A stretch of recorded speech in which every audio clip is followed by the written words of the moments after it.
não vou falar nem patrão empregado, porque ela não existe nesse cenário. Nós estamos olhando para você tratar a economia do conhecimento, uma economia de informação, uma economia de relacionamentos, de redes, uma economia digital conectada do século XXI, como se ela fosse a economia do século XIV, como se eu estivesse tentando libertar as pessoas da Idade Média. Isso não se aplica para essa economia. E nós, à medida que fazemos isso no Brasil, por exemplo, olhando só para esse pequeno cenário, apesar de ser dramático, porque afeta diretamente como você empreende, com quem você empreende, que redes você monta, na medida que a gente faz isso, e numa área na sociedade e na economia do conhecimento, onde o trabalho pode ser deslocalizado, né? A diferença entre tradable e non-tradable jobs, né? Quer dizer, trabalhos que são negociáveis para outras geografias e trabalhos que não são, se eu tenho um trabalho que só pode ser feito aqui, independente de qual seja a regra, ele vai ser feito aqui. Alguém só pode me dar uma massagem, por exemplo, na minha coluna. Se for na coluna. Se for na coluna e for aqui. Mas escrever software pode ser feito em qualquer lugar do mundo. E aí você vê startups brasileiras que têm times de desenvolvimento no Vietnã. Como é que a gente chegou nisso? Você tem, nós que deveríamos estar, porque temos população, temos competência, provendo soluções de software, de games, de BPO, né, de processo, de terceirização completa de processo para o mundo, né, estamos no mesmo fuso horário dos Estados Unidos, que é o maior contratador dessas soluções no mundo inteiro, nós não somos competitivos. A produtividade dos serviços no Brasil, ela é a mesma basicamente há quase 50 anos. Ou há 50 anos e um pouco mais, talvez, se a gente usar certas métricas. Isso quando a produtividade em serviços dos outros países, com os quais nós nos comparamos, tem aumentado de forma assustadora nesses mesmos 50 anos. E vem aumentando agora. O que isso significa? Como a nossa economia, como a economia de todo mundo, é majoritariamente e de forma muito alta, não é só 50% mais um, mas é 75%, é 85% em certas regiões, é serviços, significa que nós não estamos aumentando a produtividade, mas nós estamos aumentando os custos por causa dessa problemática da macroinfraestrutura. Tem mais custo para absolutamente tudo. Você aumenta as garantias, mas não aumenta a produtividade. Você aumenta o custo por hora trabalhada, mas você não aumenta a produtividade da hora trabalhada.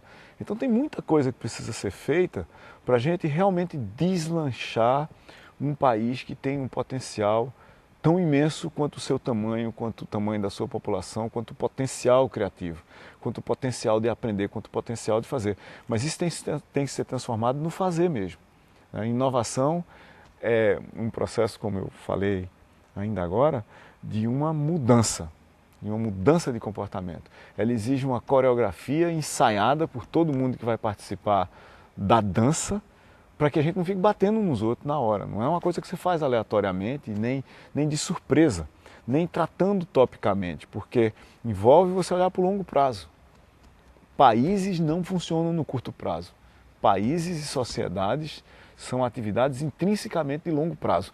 Uma grande inovação para o Brasil, e aí vale a pena talvez a gente dizer que eu posso inovar numa empresa, eu posso inovar na Fevale, que é uma instituição grande, maior do que a grande maioria das empresas, eu posso inovar numa região, como o Vale aqui, eu posso inovar num estado, eu posso inovar num país, realmente eu posso inovar no mundo inteiro. A United Nations, as Nações Unidas, é uma inovação global, resultado do colapso das instituições que a precederam.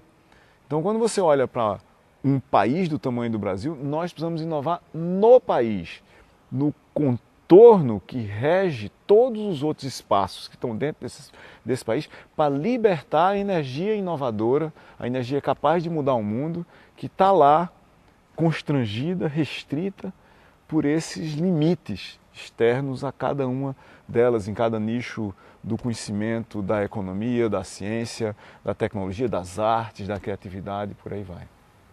Nós vamos ter aqui hoje alguns milhares de estudantes, né? Alguns deles estão iniciando agora, ou outros estão nessa pequena caminhada de 4 anos, 3 anos, 5 anos, né?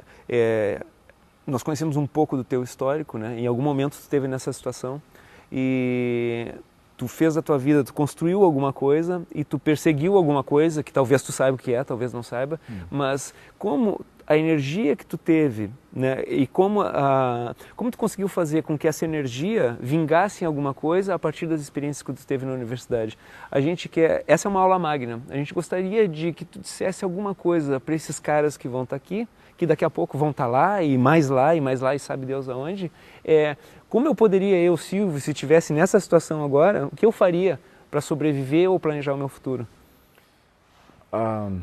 Se eu fosse sumarizar eu tenho 35 anos de professor universitário, eu ensinava antes e durante a universidade, então eu tenho mais de 40 anos dessa história, de olhar para o processo de aprendizado como sujeito, como ator, como objeto, como instituição, como absolutamente tudo. E talvez se eu pudesse sumarizar, eu sumarizaria em 3 palavras. Quem está entrando hoje no sistema, ou quem está dentro dele e está se preparando para o resto da vida, tem que aprender 3 coisas. Tem que aprender a aprender continuamente, tem que aprender a desaprender, porque tem certas coisas que a gente sabe e acredita piamente que vão atrapalhar a gente aprender coisas novas. Tem certas coisas que só podem ser aprendidas se você desaprender algumas coisas que você já sabe. E aí tem outra coisa que acontece depois, é que lá longe tem algumas coisas que a gente já soube que a gente precisa reaprender porque elas voltaram a ser necessárias. Não que a gente desaprenda integralmente as coisas, mas é desaprender no sentido de tirar do caminho para que coisas novas, para que novos conceitos, para que novos contornos, para que novos contextos assumam de uma certa forma o controle das nossas vidas. A gente tem uma tendência na academia de você dizer, eu fiz um doutorado na área tal, na sub-área tal, na sub-sub-área tal, e é isso que eu vou fazer para o resto da minha vida.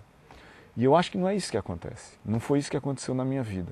E o que fez diferença para mim foi depois de algum tempo, não foi imediatamente depois, mas depois de uns 5, 6, 7 anos que eu tinha acabado meu doutorado, no começo da década de 90, eu acabei meu doutorado em 1985, lá por 92, 93, eu descobri o que era um doutorado. Um doutorado era um processo no topo do sistema de formação acadêmica que me habilitava a aprender um conjunto muito amplo de coisas. Eu tinha estabelecido em mim mesmo, pela via do processo de chegar até o topo desse sistema acadêmico, que me preparava para aprender quase seja lá o que fosse, desde que estivesse dentro da largura dos fundamentos que eu tinha aprendido. E mesmo que estivesse fora desses fundamentos, eu saberia, se fosse necessário, se tivesse sido necessário, estabelecer esse outro conjunto de fundamentos, mesmo que fosse sozinho. E essa não é uma situação anormal. Em situações extremas, é o que sociedades inteiras fazem. Se você olhar a história da ciência, a evolução da história da ciência e da tecnologia, você vai ver que em situações limite nas sociedades, geografias, economias e países, em guerras, por exemplo, você de repente pega pessoas que têm as mais diferentes vertentes de entendimento do mundo. Você diz, olha, é absolutamente essencial que a gente desenvolva uma defesa contra esse negócio aqui. E de repente todo mundo se concentra e vai fazer aquilo. Sociólogos, psicólogos, economistas, todo mundo passa a estudar física porque tem um problema de sobrevivência que tem que ser resolvido. Se a gente for pensar na nossa sobrevivência como ator competente no longo prazo, e principalmente olhando para o pessoal que vai estar nessas cadeiras aqui agora, que está entre os seus 18, 17 e 20, 25 anos, eles vão trabalhar nos próximos 60 anos. A expectativa de vida aumenta, obviamente aumenta a quantidade de pessoas que vai estar do lado de lá da aposentadoria. Nós estamos nos tornando um país muito mais velho, muito mais rapidamente, com a taxa de natalidade decrescendo numa velocidade que não foi vista no Brasil até agora. E essas pessoas vão ter que trabalhar pelos próximos 50 anos. Como é que você se prepara para os próximos 50 anos? Você aprende os fundamentos para continuar aprendendo, se prepara para desaprender o que não for mais necessário, para reaprender o que você já soube, mas acima de tudo, você se prepara para fazer curvas. O futuro não é uma linha reta. Ninguém pode ter um plano e dizer eu vou chegar lá e eu sei exatamente como eu vou. Daqui até lá, o tempo todo, passo a passo. O futuro ele muda de lugar o tempo todo. E em parte somos nós que construímos. A minha avaliação pessoal é que na minha área, que é tecnologias de informação e comunicação, engenharia de software mais especificamente, o tempo médio da vida do conhecimento de um aluno que acabou de sair das universidades mais competentes do mundo é 5 anos. Ou seja, em 5 anos você chegou num ponto que se você não voltar urgentemente para o processo de aprendizado, se você tiver abandonado tudo, só estiver exercendo o seu conhecimento como forma de ganhar a vida, você vai começar a se tornar irrelevante e inempregável. Então, a responsabilidade que eu acho que nós temos como mais velhos dentro do sistema, que já vimos isso acontecer várias vezes nos últimos 30, 40 anos, é dizer por mais novos, na realidade convencê-los pela nossa prática de que a vida é um grande aprendizado. Você nunca sabe o suficiente. Não é que você nunca sabe tudo. Você nunca sabe o suficiente. Não é? O suficiente. Você sempre sabe muito menos do que você deveria saber para você estar fazendo o que você está fazendo agora. E esse saber é um saber em contexto, é um saber que eu chamo de saber executável. Você tem que saber e você tem que saber fazer. Porque cada vez mais a demanda vai ser, ok, você sabe fazer, pegue e faça. Porque nós todos vamos fazer em rede. E à medida que uma parcela ainda maior da economia vira serviços e que inevitavelmente no futuro, para competirmos globalmente como país, nós vamos ter que abrir a nossa economia, uma parte significativa dos serviços que são negociáveis entre geografias serão globais, serão mundiais. Então nós não temos que ser competentes no Vale, no Rio Grande do Sul ou no Brasil. Nós temos que ser competentes, ponto. E tem outra coisa que eu diria para quem é novo hoje. Aprenda mandarim. Silvio Meira, bem-vindo a FEVAI. Legal estar aqui. Massa.